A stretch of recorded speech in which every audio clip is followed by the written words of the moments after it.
I'm Jimmy Demetro in New York City with my Hellenic Film Society colleague, Mary Miles. And together we have the pleasure of speaking with Renos Haralambidis, who is in Marousi, just outside of Athens. We welcome you, Renos, and we look forward to a conversation. I must say that Renos is a good example of what it means to live life passionately and creatively as an artist. In addition to writing, directing, and starring in his own films, 5 of them to date, he has also appeared in a number of films by other directors. If I'm counting correctly, I think 10 films by other directors. He's been in over 50 television series. He has a very successful radio program in Greece, and he's just everywhere. and I think very importantly, his work has impacted the culture of his country. So it's a very special pleasure for us to have this opportunity to speak with him. We have the pleasure of showing his latest feature film called Athens Midnight Radio. The Greek title is Nikterinos Ekphonitis. The film is sold out. It's screening at the New York Greek Film Expo last October. And so we're very pleased to be able to show it again in New York, this time, as I said, at the Museum of the Moving Image, Valentine's Day weekend. And if this is the movie you should see with somebody you love. And it's the perfect film at the right time. Welcome, Renos, and it's good to see you again.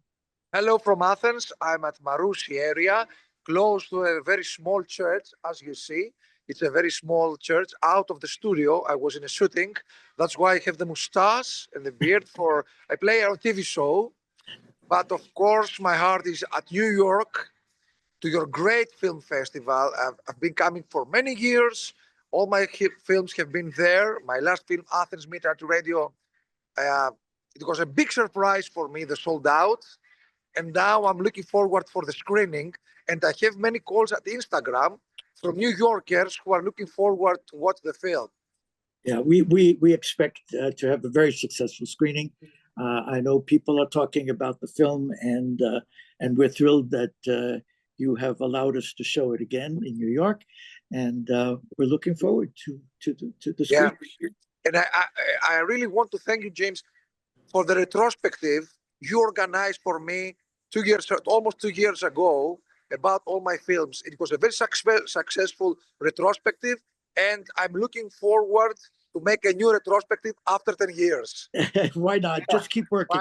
Where we are. We'll do it again. Retrospective was actually the first time we did this, and we found it a very, very satisfying thing to do, to present the number, in case all 4 of your films at that time, and give audiences a chance to see the entire body of work, personal work that you do, and an opportunity to reassess and re-examine and enjoy once again the 4 lovely, lovely films you had made up to that date. And now there are 5. In 10 years, as you said, maybe there'll be 7, 8, let's hope. Maybe. Well, Athens Midnight Radio is a very strange love story, close to Greek tragedy and Greek comedy at the same time, because love stories are tragedies and comedies at the same time. And I hope people to enjoy it. We should say, for those who don't know about the film, this is the story of a radio announcer, a night radio announcer, exactly, who on the eve of his 50th birthday decides he's going to use the airwaves as an opportunity to find a woman that he loved many years ago and has since lost contact with. And so this is what the film is about. It's a lovely, how shall we say it? It's the quintessential, I think, festival film. Renos, you're always on the cutting edge as a director, and I think you've made the perfect festival film. Just an enchantingly poetic meditation on love and romance, and of course on the city of Athens that figures prominently in all of your films. I know it's a city you love, and of course, and of course with Evzones, Tsoliades.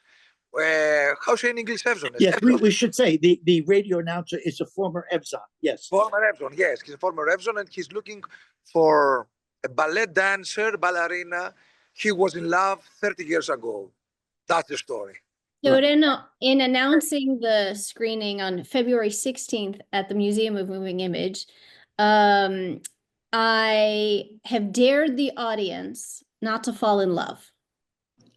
And so I want to start with just taking a moment, because it is a love story. We would be naive not to say it.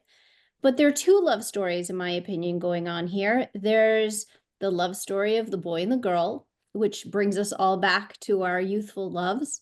But there's also your love story with Athens that you just keep repeating in all your films. So tell us why the love story, what made, because you are the director, the writer, and the actor, what made you take the time now in your life, in your career, to make this film about love, but of two loves, a woman and Athens? You know, a love story needs a place to happen. I mean, if you think about our lives, the love stories we have lived are always in connection with the place they happened. Athens, in my opinion, maybe Athens is not, it's not a beautiful city, but it's a magical city for the history, for the enigmas. Actually, I don't have a clear answer why Athens. I don't know. It's me. It's my life. It's my people. It's Athens. Who knows? Mary, I'm sorry. I'm not ready to answer to these questions. I don't know why Athens. Maybe your love story is still going on with Athens and you're too connected to answer it fully. Athens, even if it's a city, it's 2,000 years old, but at the same time, it's a very fresh city. And it's a great place for people to look for love, in my opinion. We have a kind of freedom. Remember, please, that at the midnight summer dream of Shakespeare, Midnight Summer Dreams, it's happening. Midsummer Night's Dream, yeah. Yet it's happening to Athens, yeah, to the mythical Athens. Right now, guess why Shakespeare chose Athens for the Midnight Summer Dream? Because something is going on, something secret, something in the shadows, something poetical. I think it's magical, and if anyone is taking a stroll in Athens at night, you fall in love a little bit every time. Ooh. I'll tell you, tell us why you chose to tell this story now. Now, because of because I'm maturity. I'm 54 years old, and I have a present, I have a future, but I have a past. So I have stories. Now I understand what happened to me in my love stories. Now I understand who I was. That's why now I needed to be 50 years old. It's necessary to be 50 years old to understand the love stories of your life deeply. Not just stories or just passion, but a kind of, you can have a kind of philosophical view. This is it. And I appreciate the time you take to delve into yourself, because not everyone does that. It takes a lot of self-reflection to have that sense of self and who you are and what happened. Yes. Self-reflection. What a beautiful English word. It's a beautiful self-reflection. This is it. In Greece, in the Bible, We say το πλήρωμα του χρόνου. It means when the time is full. Now, for me, the time is full. I'm ready to talk deeply about things like love stories with bad ending. Or good. That's the love stories which give us wisdom, Mary.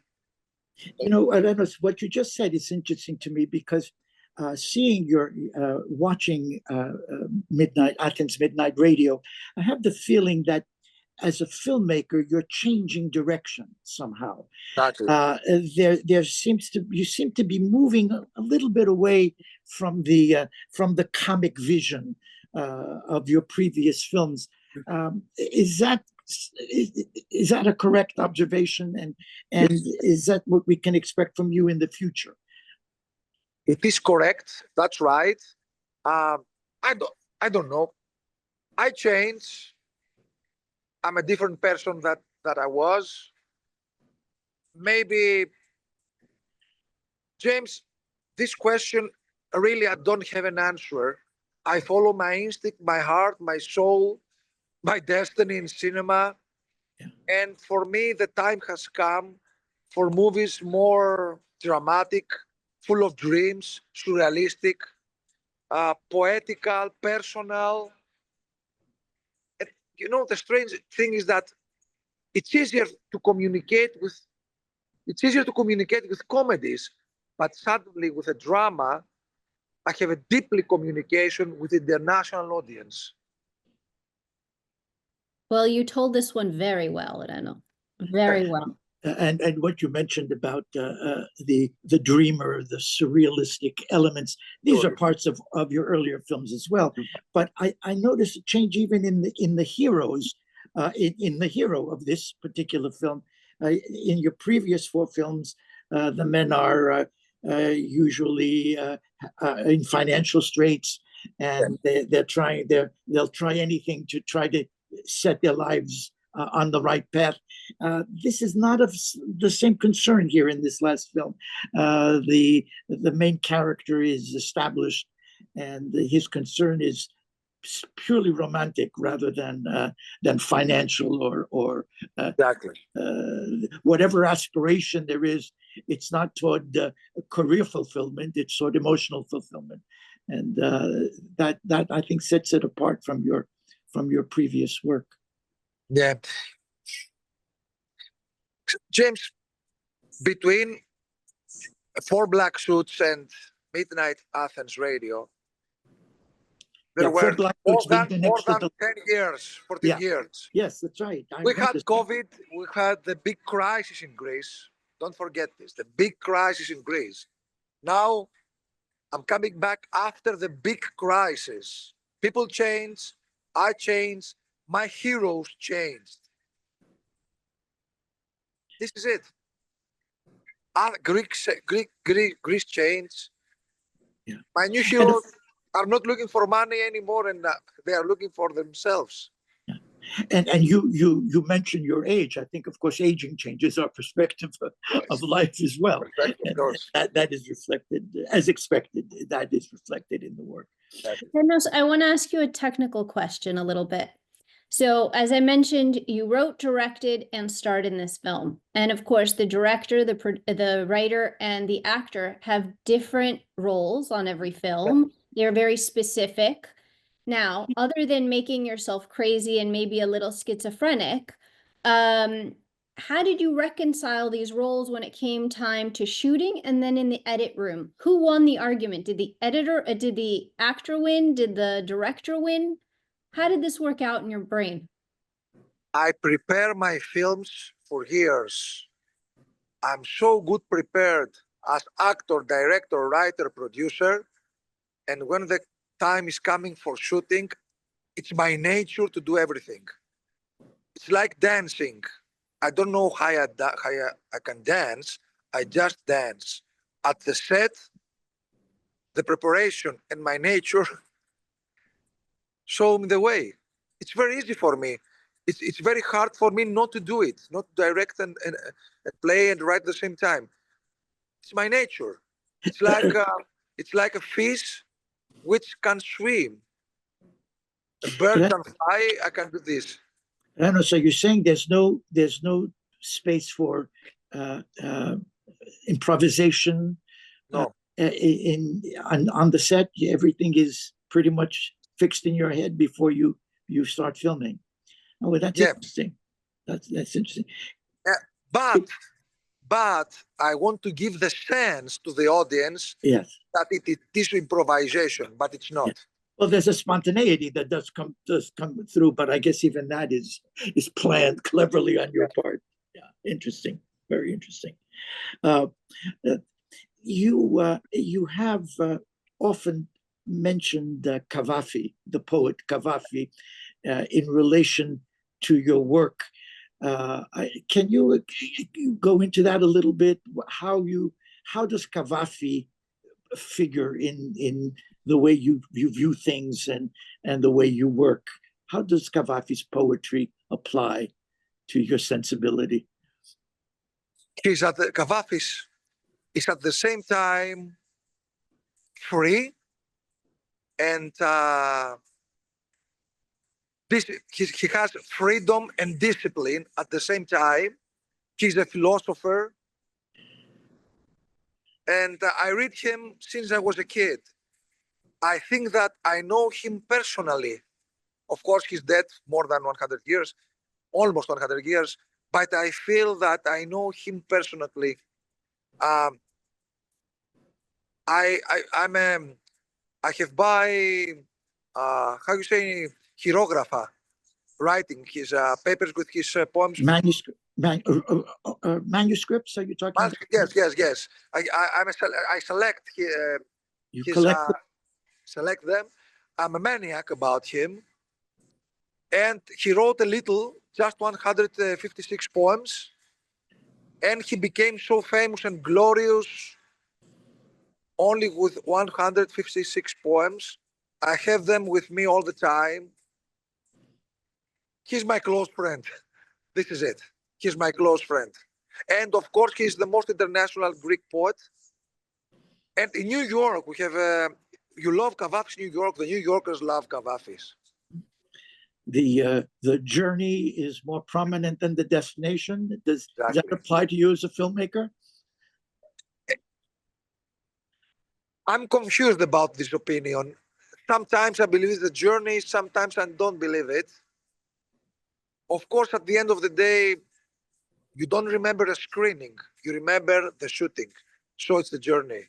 Yeah. Of course, the journey has many shipwrecks, navagia, shipwrecks, right? Is the right word? Shipwrecks, yes. Shipwrecks, yes. And a shipwreck is very hard, but it's a part of the journey. This is movies. From one disaster to another, from until the last winning. I mean, I lose, until the end to win. This is movies. And you love it, and that's why we love it too, right? You love the process? The most of time, I love it, but I have to be honest, there are periods that I hate it. It's because I'm a human being, and to be at the battlefield all the time, it's not easy. But at the end of the day, my nature is to fight for the movies. But now the destination on Athens Midnight Radio has been very interesting because you had an amazing run in theaters in the fall in Athens where it was word of mouth. Everyone I know told everyone else to go see the film, and they weren't wrong. I do the same. And so it's been an incredible ride, and now it's having a second breath at life, a second chance. So tell us a little bit about that second chance. Yes, in Athens, in Greece, we have garden cinemas. Unfortunately, in New York, you don't know exactly what is it. Or you know, but the audience does know. Now, my film will have a second career in this summer. We start from May. It is the first film in the history of Greek movies that has a second chance at the garden cinemas. The garden cinemas being the outdoor cinemas that are famous throughout Greece that operate in the summer. Yeah. It's very special screenings because the audience under the Athenian stars has a very good connection with the movie. The open door theaters gives magic. and the film is more, it's more comfortable for their film to communicate through a beautiful environment, through magic. I can only imagine watching this film in Athens has got to be sensational. I hope so, yes. Under the And you know Athens what? sky, as Renos said. The strange thing is that the garden cinemas in Athens, you can drink and smoke. No. You can Perfect for drink and Greeks. smoke. Perfect for Greeks. Yes, not for New Yorkers. Drink and smoke in the theaters. We can eat in theaters here, though. Yes, but not drink and smoke. No, we can't do that. Okay. Now, So You seem to have escaped a problem that many Greek filmmakers have to face, and that's the issue of distribution. Oh, yes. So many directors today tell us that they have enormous problems getting their films into theaters, that the distributors, theater owners prefer foreign films. Yeah. They prefer, let's say, American films rather than booking Greek films into their theaters. And you seem to have avoided that issue completely. Is it luck? Is it what is it? Obviously, the name Haralambidis carries with it a certain clout and demands an attention that perhaps a young filmmaker doesn't have. But do you want to talk about that? How does it work for you? Apparently, so easily. Because it's even your older films are constantly playing. It's not just the new film that is coming back. I know, for example, Cheap Smokes is in theaters every summer in Athens, and I think you Heart of the Beast will be re-released this winter. Am I correct? in February. Yes, in February. Exactly. So how do you explain that? One word: strategic. I have a plan. You have From the beginning, from the script, I have a plan. I know that my movie, it has to be not very long. My movies are 75 or until 80 minutes. This is very good for the distribution because the theaters can have a third screening for me. I care about the theaters and I know how a theater works. I know how the business goes at the theaters, and I know that my film has to be between not very long, not 2 hours. This is a secret that. But that's interesting. That do you feel restricted though as an artist? Let's say what you want to say, what you want to show, it needs more time. James, listen, life is tough. Life is tough. If you want to say noticed, more things, I you will hadn't never get a noticed. theater. So you consciously make an accommodation, is what you're saying. Yes, exactly. Of course, realism is very important in the movies. Realism. You have to understand what's going on at the show business. If you want to be a part of the show business and your films be on the big screen, you have to play the game. You have to play the game. Sorry, maybe it sounds cynical, but no, it's true. It's not cynical. In fact, when people ask me, what was Renos Haralambidis like when you met him, I tell people I'm in awe of this creative brain, this creativity that just emanates and comes. But I admire his business mind and his acumen in understanding how this business works. Because yes, it is film, it is entertainment, but it's a business. And you do this so well, you marry it so well that you don't allow the business to take away your creativity, but you make the business work for you. And I think that's something that everyone should understand and study. And you're the prime example of doing this. In fact, we were discussing the Therina screenings, the summer screenings, and you mentioned that the keeping the film to about 75, 80 minutes actually helps you get in the summer. Explain that for a second. Exactly. this is the one, how long it has to be the film. And the second, you know what? I go to the screenings. When a cinema, a summer cinema, an open air cinema, start with my movie, I go to the first 3 screenings to talk with the audience, to have personal relationship with the audience and with the theater. I want to have influence to the theater. It's yeah, I it's think hard that's work. I have to be there to have influence at the audience, at the theater owner. I it work makes a hard. difference. It makes a difference. We have to work hard, guys. Yeah. Let me, since Mary brought up this issue of the movie business, what was financing? How is financing for you? I know you have a wonderful reputation in Greece, and you are probably considered among the safe directors to work with, to invest in. Is it still difficult for someone of your stature to get the proper financing? I know you're from your very first film, No Budget Story. The films have always been economically shot.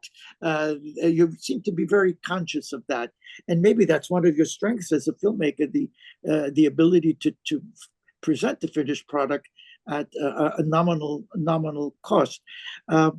Would you like to talk a little bit about that issue? All around the world, directors are looking for money.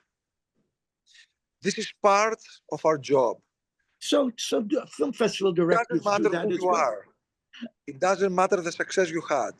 Every new film is an adventure from the beginning and from the beginning. I need to make movies. That's why I don't care about the budget.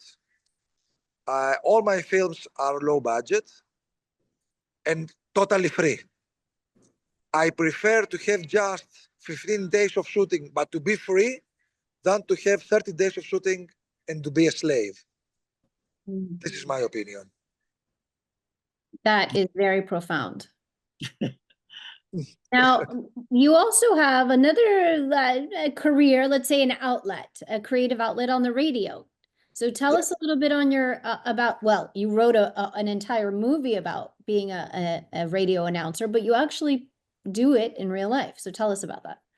I have a radio show every day, 10 o'clock. I have a sophisticated radio show. It's very famous in Greece at Enlevko 87,7. Enlevko 87.7. 87.7? Yes. It's my everyday routine. It's my straight communication with my audience. This helps very much my movies. I can control the audience through my radio show. And